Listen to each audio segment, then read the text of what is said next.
ஆனால் இதில் எந்த வளமும் இல்லாமல் வாழ்ந்து விட முடியும். நீர் இல்லாமல் வாழ முடியாது. ஆக இந்த வளங்களில் எல்லாம் மேலான வளம் நீர். அதனால் தான் 3ஆம் உலகப் போர் ஒன்று வந்தால் அது தண்ணீருக்காகத்தான் இருக்கும்.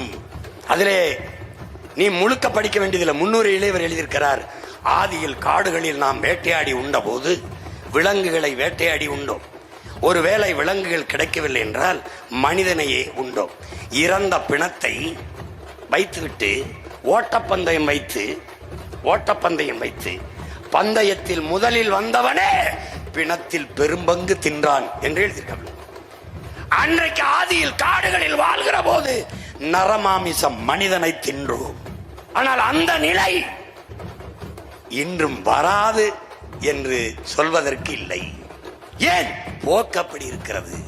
நீரெல்லாம் இல்லை என்றால் நிலம் வறண்டுவிடும், வேளாண்மை உணவுப் பொருள் உற்பத்தி நின்றுவிடும், பசி எல்லாவற்றையும் கொன்றுவிடும், வென்றுவிடும், கடைசியாக மனிதனே தின்றுவிடும் நிலை உருவாகும். அதுதான் இந்த புத்தகத்தை முழுக்க படிக்க வேண்டியதில்லை. முன்னுரையிலேயே குறிப்பிட்டிருப்பார். படி.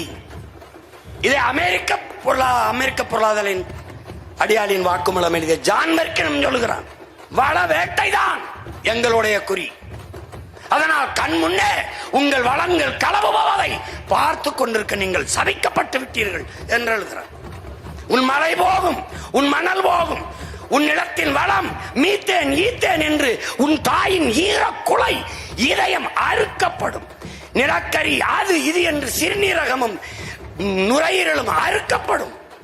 உன்னால் தெரியும், ஆனால் தடுக்க முடியாது. காரணம், நீ சபிக்கப்பட்டு விட்டாய் என்கிறான். அப்ப 3ஆம் உலகப் போர் தண்ணீருக்கானது.